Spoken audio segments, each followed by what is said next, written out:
part two. Sorry, it only lets me record 10 minutes, so there's going to be a little cut there. This is just running all our stuff, printing it, calling back our functions very simply, and running the whole thing, run the analysis, the main part. So here, let's run the code real quick. It starts from 0. That spits us at the bottom, so start here at the top. Has our 5 stocks: Coke, Kimberly-Clark, AT&T, Johnson & Johnson, and Microsoft. Our benchmark is the SPY, S&P 500. Then we have our data from this year to last year. So it fetches our data, puts them all in a very, very long code. I'm not going to scroll over their columns. Basically just aligns them in a spreadsheet. Downloads 249 days for 6 hashes, calculating metrics. There's only 248 observations. So there's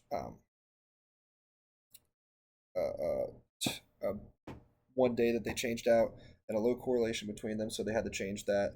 And then we have our alpha and beta calculation debug, daily rate, basically just runs through that and gets our alpha and beta based on these to make sure that they come up right. A lot of challenges with that.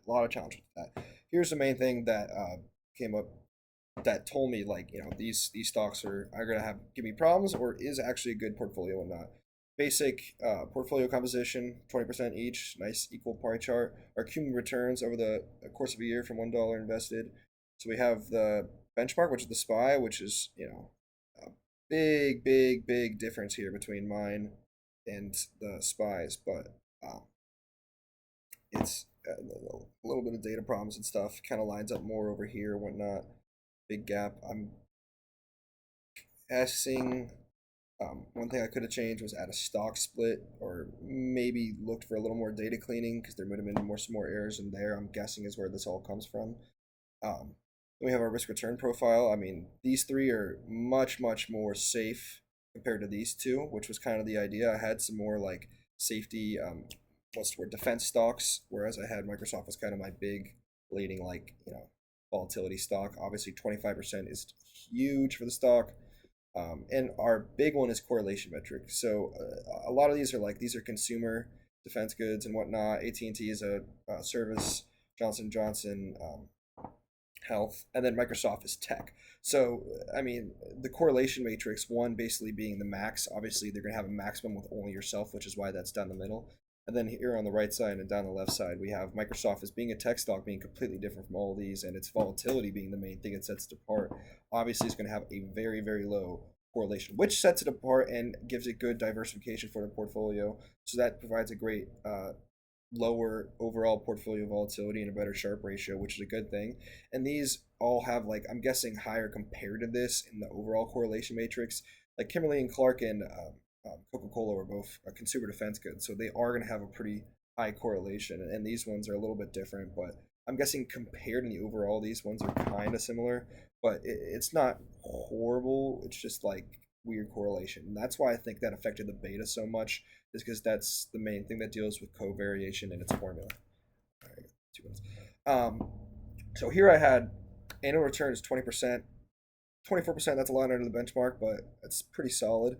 Our volatility, though, was 12%, which was in our reasonable range and extremely low and way under the benchmark, which made me outperform it way better. Our Sharpe ratio, also after running some changes and setting the risk-free rate, I had it at 0.05 originally to 0.04, was insanely high at 1.3, but still barely within a reasonable range, conservative investor.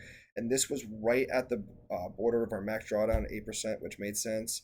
Our alpha means, like, compared to this, I'm guessing most because of the volatility and whatnot, was 10%, which was barely in it too. But here was our big outlier of betas, 2.48, which was just way below the reasonable range. I could not figure out why in my code. I'm sure that was a big part of it, but it's something along those lines. Our volatility, 12%. This is all, I'm sorry, this is our validation. So everything came up here within the 12%, within the 0.3 to 1.5, reasonable range, all within reasonable ranges for the individual stocks.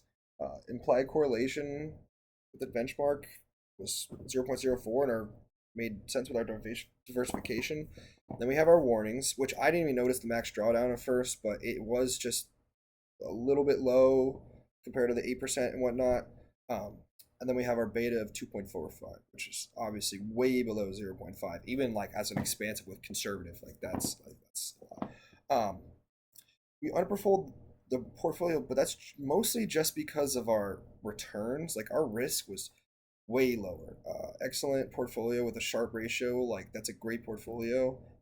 And that means our alpha was getting superior returns per like compared to the market and way outperforming it.